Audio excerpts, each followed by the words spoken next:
जलवायु में आगे हम देखेंगे भारत की जलवायु। तो जो भारत की जलवायु है वो कौन सी जलवायु है, तो इसको समझ कहाँ है, पूर्वोत्तर गोलार्ध में स्थित है और जो कर्क रेखा है वो भारत के बीचों बीच होकर के गुजरती है। आप जानते हैं कि कर्क रेखा और मकर रेखा इसके बीच का जो हमारा क्षेत्र है ये उष्ण कटिबंधीय क्षेत्र कहलाता है। तो भारत आधा उष्ण आधा शीतोष्ण में दिख रहा है यहाँ पर, लेकिन जो भारत की जलवायु है वो अपने आप में एक भिन्न जलवायु प्रदेश है और भारत की जो जलवायु है उसे हम कहते हैं उष्ण कटिबंधीय मानसूनी जलवायु क्षेत्र।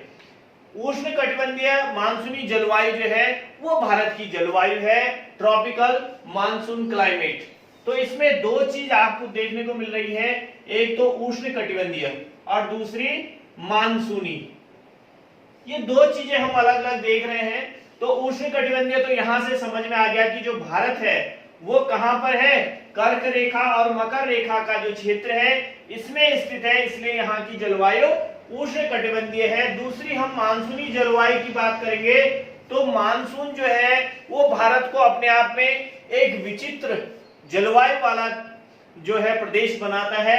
सबसे पहले हम इसमें जानें कि मानसून होता क्या है। तो जो मानसून है ये अरबी भाषा का शब्द है और अरबी भाषा के मौसम शब्द से इसको लिया गया है, जिसका अर्थ होता है कि हवाओं की दिशा में ऋतुओं के अनुसार बदलाव। हवा की जो दिशा है वो जो ऋतु होती है उनके अनुसार बदलाव ही मानसून कहलाता है।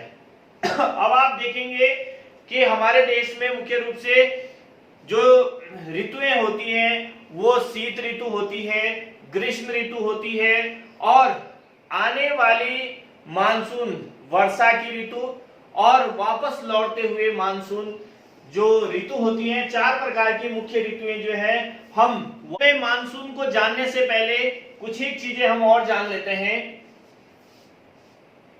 ये आप भारत का यहाँ पर मानचित्र देख रहे हैं, दक्षिण भारतीय जो तटीय क्षेत्र है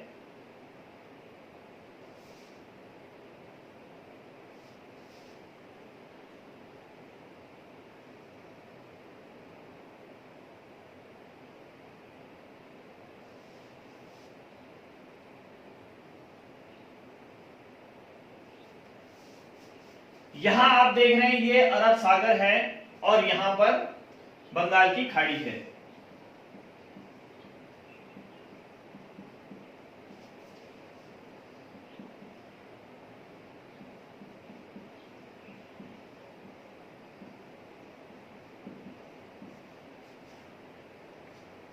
आपको बता दें कि जो भारत में वर्षा होती है वो मानसून के कारण होती है और भारत में जो मानसून आते हैं वो दो प्रकार के आते हैं।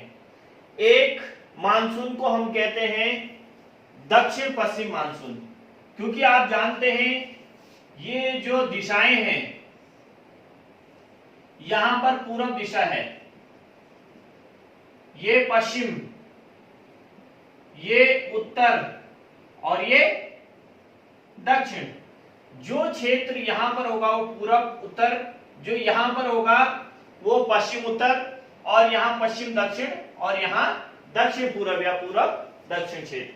तो भारत जो है यहां पर स्थित है ग्लोब में पूर्व उत्तर में, और जो भारत का ये वाला एरिया है अरब सागर वाला वो यहां देख सकते हैं पश्चिम दक्षिण मानसून या दक्षिण पश्चिम मानसून, दक्षिण पश्चिम क्षेत्र। तो यहां से जो मानसून आएंगे उसे हम कहेंगे दक्षिण पश्चिम मानसून में स्थित है। तो यहां से गुजरात, यहां से समुद्र का जो तट है यहां से लेकर के गुजरात से लेकर के और दमन, यहां पर दमन तक का जो क्षेत्र है इसे हम कहते हैं काठियावाड़ तट। ये जो तट क्षेत्र है इसे हम कहते हैं काठियावाड़ तट।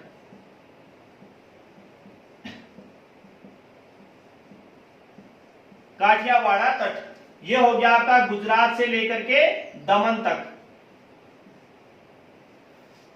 और दमन से लेकर के गोवा तक, यहां गोवा है,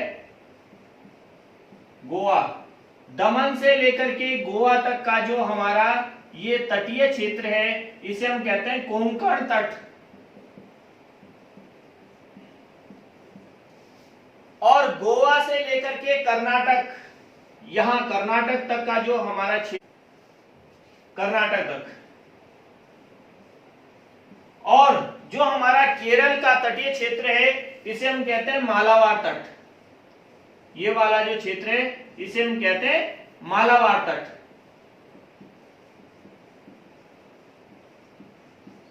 आगे जब हम मानसून पढ़ाएंगे तो इन तटों को हम बीच में इनका जिक्र करेंगे, इसलिए इनको जानना जरूरी है।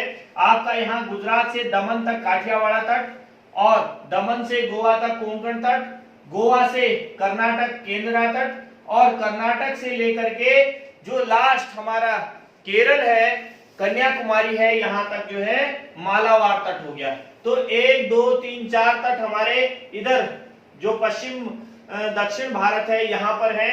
और पूरब की तरफ जब हम देखेंगे तो सबसे पहले तमिलनाडु से लेकर के आंध्र प्रदेश तक, यहां से लेकर के यहां तक का जो हमारा क्षेत्र कहलाता है इसे कहते हैं कोरोमंडल तट।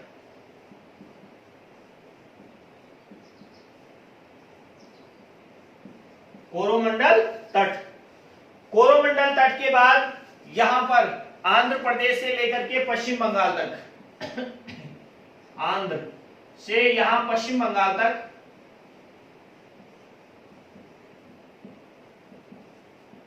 यहां तक का जो हमारा क्षेत्र है इसे हम कहते हैं डेल्टा क्षेत्र, डेल्टा तट और कोरोमंडल तट। इसके अलावा जो यहाँ पर तटीय मैदान है उनको भी हम अलग अलग नामों से जानते हैं। ये पश्चिमी घाट है पूरा, यहां से लेकर के ये पूरा जो मैदान है तटीय मैदान इसे हम कहते हैं पश्चिमी घाट।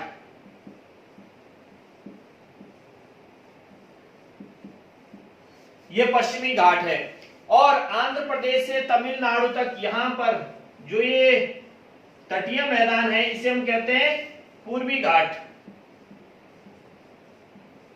और यहां से आंध्र प्रदेश से पश्चिम बंगाल तक का जो तटीय मैदान है इसे हम कहते हैं उत्तर सरकार। तो इस तरह से जो हमारे तटीय मैदान है वो आप यहां पश्चिम में देख रहे हैं पश्चिमी घाट, पूरब में पूर्वी घाट, और ऊपर जो है ये क्या है उत्तर सरकार। इस तरह से जो है ये हमारे तट हैं, काठियावाड़ तट, कोंकण तट, केंद्रा तट, मालाबार तट, कोरोमंडल तट और डेल्टा तट।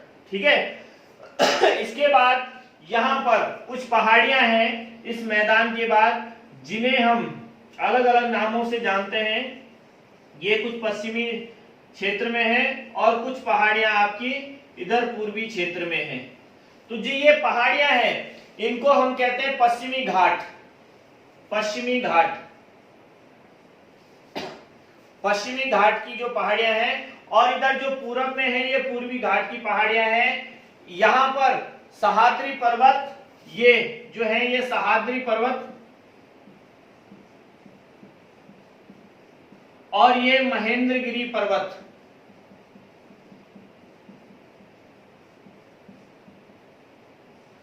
ये सह्याद्री पर्वत पश्चिमी तट पर पश्चिमी घाट में, और ये जो पूर्वी घाट है इसे हम महेंद्रगिरी पर्वत के नाम से जानते हैं। और यहां पर नीलगिरी की पहाड़ियां हैं, सबसे लास्ट में यहां पर नीलगिरी की पहाड़ियां हैं।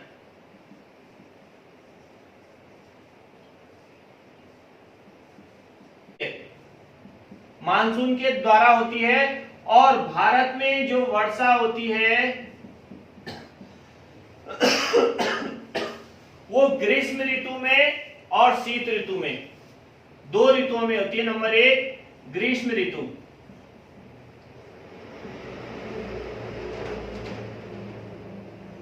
और नंबर 2 शीत ऋतु।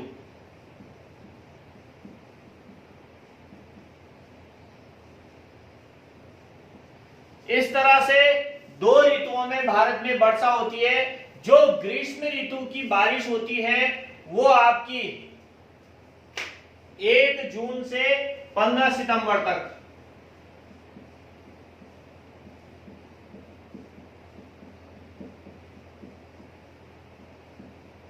ये जब मानसून आता है भारत में तो सबसे पहले 1 जून को जो आपका है वहां पर प्रवेश करता है, 1 जून को। अब शीत ऋतु में जो हमारे यहाँ वर्षा होती है वो 2 कारणों से होती है। एक, और जो ये ग्रीष्म ऋतु की वर्षा होती है इसे हम कहते हैं दक्षिण पश्चिम मानसून।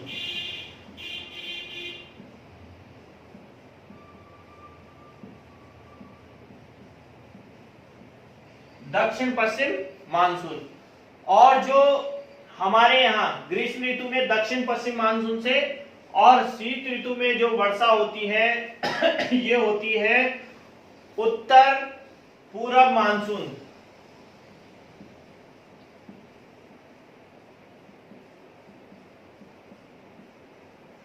उत्तर पूरब मानसून के कारण शीत ऋतु में हमारे यहाँ भारत में बारिश होती है। और शीत ऋतु में जो बारिश होती है वो एक तो आपका उत्तर पूरब मानसून के द्वारा हो गई और दूसरी होती है हमारी दक्षिणी विक्षोभ के कारण।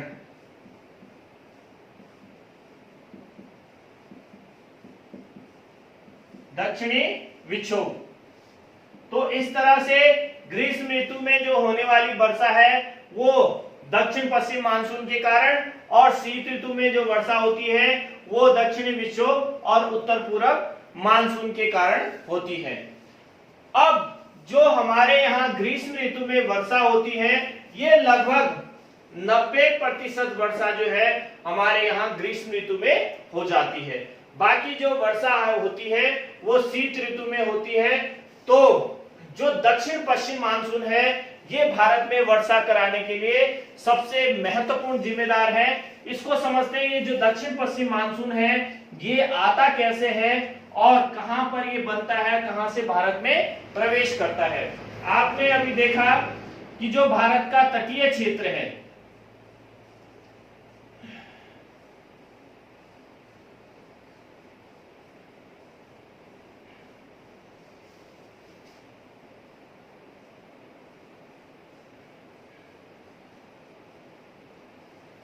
ये भारत का जो तटीय क्षेत्र है यहां से भारत में दक्षिण पश्चिम मानसून जो है प्रवेश करता है यहां से। अब जो दक्षिण पश्चिम मानसून है वो भारत में सबसे पहले यहां केरल का जो मालाबार तट है यहां से भारत में 1 जून को प्रवेश करता है और इसकी 2 शाखाएं होती हैं, एक अरब सागर शाखा और दूसरी हमारी होती है बंगाल की खाड़ी की शाखा। दक्षिण पश्चिम मानसून यह हमारा 2 शाखाओं में बढ़ जाता है, एक अरब सागर की शाखा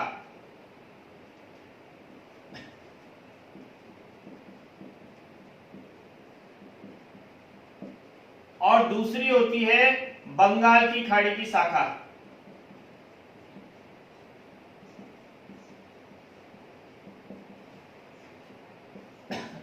इन दोनों को आप ध्यान रखेंगे। तो सबसे पहले जो मानसून आता है भारत में वो 1 जून को यहां पर जो केरल में मालाबार तट है यहां पर प्रवेश करता है। अब ये ग्रीष्म ऋतु में क्या होता है कि जो सूर्य होता है वो उत्तरायण होता है और उत्तरायण होने के कारण जो कर्क रेखा है यहाँ पर सूरज जो है लंबवत चमकता है, जिसके कारण ये क्षेत्र क्या हो जाता है, बहुत गर्म हो जाता है। और जो दक्षिण भारत होता है वो ठंडा होता है जहां पर हाई प्रेशर बनता है और यहाँ पर लो प्रेशर बनता है। अब होता क्या है कि जो ग्लोब है यहाँ पर आप समझेंगे कि यहां पर नीचे हिंद महासागर से हवाएं उठती हैं। हवाएं उठने के बाद यहां पर ये कोरिलेसिस बल फेरल के नियम के अनुसार अपने कहां पर बाईं ओर, दक्षिण गोलार्ध में बाईं ओर मुड़ जाती हैं ये।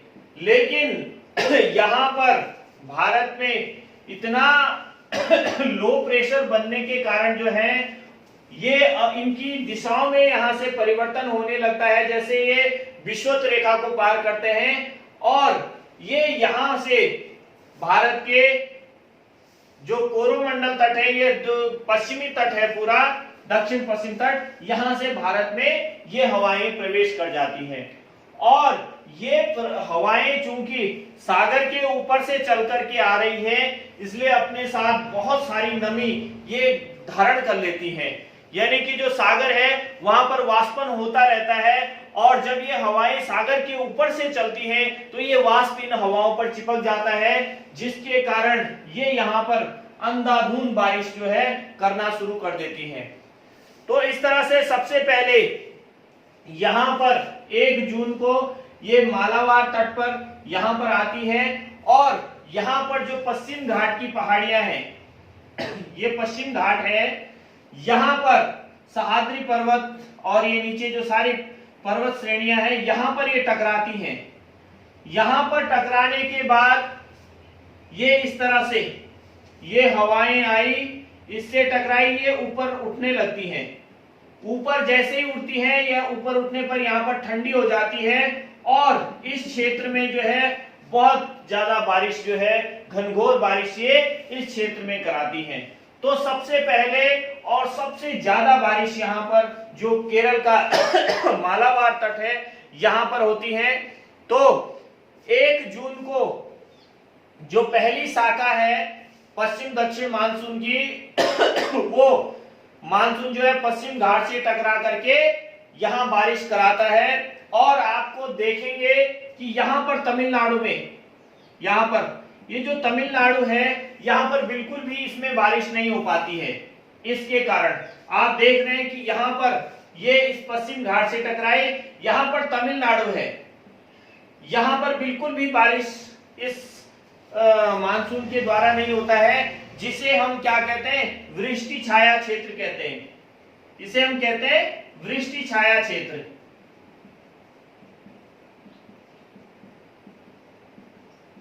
तो ये वृष्टि छाया क्षेत्र हो जाता है, जिसके कारण यहां पर बारिश नहीं होती है। पश्चिम घाट की उत्तर ढलान अपेक्षाकृत कम वर्षा करने जो है इसमें होती है। अब आप देखेंगे कि इसके बाद जो दूसरा इसकी शाखा आती है, दूसरी जो इसकी आती है 5 जून से 10 जून के आसपास, ये मुंबई के तट पर भारत में प्रवेश करती है। ये पहली आ गई यहाँ पर जो हमारा मालाबार तट है। दूसरा यहाँ से जो कोंकण तट है, ये कोंकण तट, यहां से ये प्रवेश करती है, ये यहाँ 1 जून को पहुंच गई। 1 जून, यहां 5 जून से और 10 जून के आसपास ये आती है। 5 से 10 जून कोंकण तट पर आती है, और कोंकण तट के सहारे ये आगे भारत के उत्तरी भारत में प्रवेश करती है। उसके बाद अरब सागर की जो तीसरी शाखा है, ये गुजरात के सौराष्ट्र में प्रवेश करती है। यहाँ पर जो काठियावाड़ तट है, यहां से ये गुजरात के सौराष्ट्र क्षेत्र में प्रवेश करती है। जो तीसरी अरब सागर की जो शाखा है, इसकी भी 3 शाखाएं होती हैं। एक जो 1 जून को आई आपकी यहाँ पर मालाबार तट पर, और 5 से 10 जून को कोंकण तट पर, और आपका जो लास्ट आती है ये काठियावाड़ तट पर। यहाँ पर सौराष्ट्र जो गुजरात का क्षेत्र है, यहाँ पर ये बारिश कराने में अपनी अहम भूमिका निभाती है।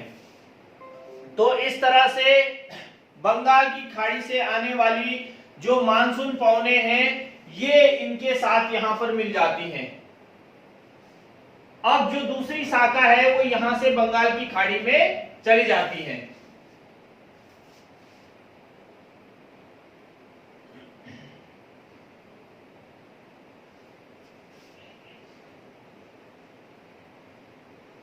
ये आप देख सकते हैं कि यहां से ये बंगाल की खाड़ी है, इधर एक शाखा जो है पश्चिम दक्षिण मानसून की, यहां से इस साइड को आ जाती है।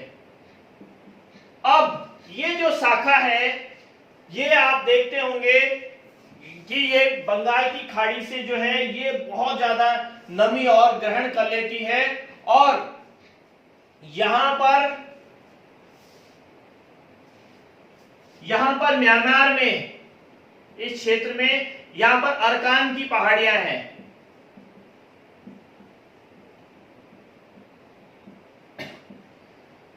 ये अरकान की पहाड़ियों से टकरा करके सीधे यहां पर जो दक्षिण पश्चिम अरब सागरीय मानसून की शाखा है उससे यहां पर मिल जाती है, यहां पर, जिस कारण जो है इस क्षेत्र में भी बहुत ज्यादा बारिश होती है।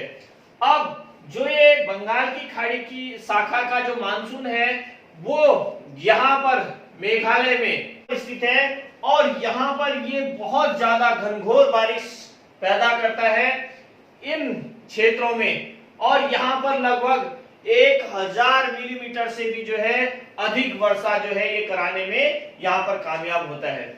और आपको बता दें कि भारत के उत्तर में पूरा जो है ये हिमालय पर्वत स्थित है। और तो इस तरह से हमने देखा कि जो दक्षिण पश्चिम मानसून है इसकी दो प्रमुख शाखाएं होती हैं, अरब सागर शाखा और बंगाल की खाड़ी की शाखा। बंगाल की खाड़ी की शाखा जो है वो आपका यहाँ पर जो पूर्वोत्तर भारत है यहाँ पर बारिश कराने में बहुत भूमिका निभाती है। सबसे आर्द्र स्थान जो है मानसीराम है और यहाँ पर सर्वाधिक जो है वर्षा होती है। तो इस तरह से हमने जो मानसून भारत में जो वर्षा है पश्चिम दक्षिण मानसून को देखा। अब हम बात करते हैं भारत में जो उत्तर पूर्व मानसून है उसकी बात करेंगे। भारत की जो दूसरी मानसून लौटता हुआ मानसून है उत्तर दक्षिण मानसून उसकी, तो मानसूनी वर्षा के अंतर्गत हमने अभी देखा कि जो हमारा ग्रीष्म ऋतु की वर्षा है और दक्षिण पश्चिम मानसून है उसको हमने देखा। अब हम बात करते हैं शीत ऋतु की जो वर्षा है।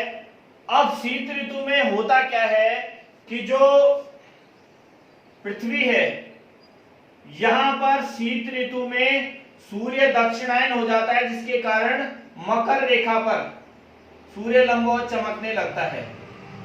ये यहां पर मकर रेखा पर सूर्य शीत ऋतु में क्या है लंबवत चमकने लगता है, जिसके कारण यहां पर लो प्रेशर पैदा हो जाता है और जो हवाएं हैं वो कहां से उत्तर से दक्षिण की ओर, उत्तर से दक्षिण की ओर जो है गति करने लगती हैं।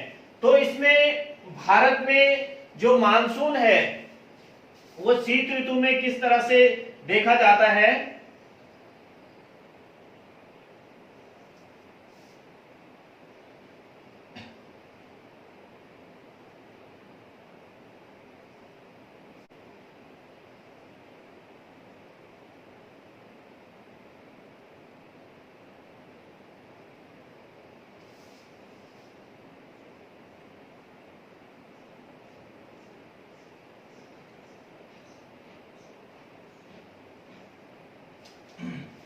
ये देख लीजिए होता क्या है कि शीत ऋतु में सूर्य मकर रेखा पर लंबवत होने के कारण जो है हवाएं उत्तर से दक्षिण की ओर गति करने लगती हैं, जिसके कारण उत्तर पूर्व मानसून जो है भारत में आता है। और चूंकि ये हवाएं स्थल खंड के ऊपर चलती हैं, यहाँ पर ये सारा स्थल खंड है जिसमें इनमें नमी की कमी होती है, आर्द्रता इसमें नहीं होती है। और कुछ जो जगह है ये आप देख रहे हैं, ये यहाँ पर बंगाल की खाड़ी के ऊपर से कुछ हवाएं गुजरती हैं और यहाँ पर जो कोरोमंडल तट है, तमिलनाडु का जो कोरोमंडल तट है जिसमें आपने दक्षिण पूर्व जब मानसून पड़ा तो यहाँ पर छाया दृष्टि छाया प्रदेश होने के कारण बारिश नहीं होती है। लेकिन जो उत्तर हमारी उत्तर पूर्व मानसून है उसमें यहां पर बहुत ज्यादा बारिश होती है तमिलनाडु के कोरोमंडल तट पर। तो आप हमेशा ध्यान रखेंगे कि जो उत्तर पूर्व मानसून है वो तमिलनाडु के कोरोमंडल तट पर जो है बारिश कराने में क्या होता है मददगार होता है, क्योंकि ये हवाएं यहां बंगाल की खाड़ी से नमी ग्रहण कर लेती हैं। बाकी यहां पर स्थल खंड के ऊपर से गुजरने के कारण इन हवाओं से किसी भी प्रकार से बारिश नहीं होती है। अब जो शीत ऋतु है वहां पर उस समय जो है भारत में बारिश कराने में एक और अहम हवाएं जिम्मेदार होती हैं, उनको भी हम देखेंगे, जिन्हें हम कहते हैं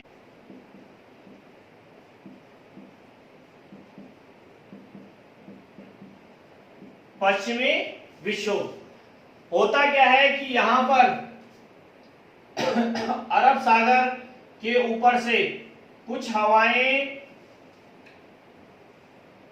उठ करके पूरब में बहती हैं और यहां पर भारत के पास आकर के यहां जो भूमध्य सागर है वहां से वो पर्याप्त नमी लेकर के भारत में जम्मू कश्मीर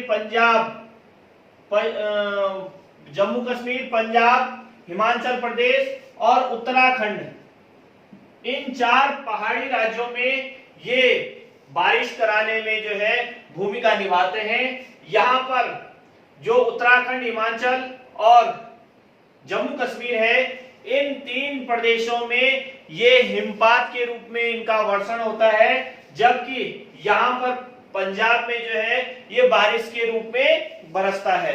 तो इस तरह से जो शीत ऋतु है उसमें दक्षिणी विक्षोभ के कारण भी जो है भारत में कुछ स्थानों पर वर्षा होती है और कुछ स्थानों पर जो है हिमपात के रूप में ये बरसता है। तो इस तरह से हमने जो मानसून है भारत में, मानसून की जो अवस्थाएं हैं उनका हमने विस्तार पूर्वक अध्ययन किया और हमने देखा कि भारत में जो मानसून होता है वो 2 प्रकार से, ये भारत में 2 प्रकार का मानसून होता है, एक दक्षिण पश्चिम मानसून, एक उत्तर पूर्व मानसून। जो दक्षिण पश्चिम मानसून होता है ये भारत में ग्रीष्म ऋतु में आता है और जो उत्तर दक्षिण मानसून होता है, उत्तर पूर्व मानसून होता है, ये भारत में आपका शीत ऋतु में यहां पर प्रवाहित होता है और वर्षा कराता है। तो इस तरह से हमने जलवायु को देखा और भारतीय जो जलवायु है उष्णकटिबंधीय मानसूनी जलवायु, इसका हमने अध्ययन किया। धन्यवाद।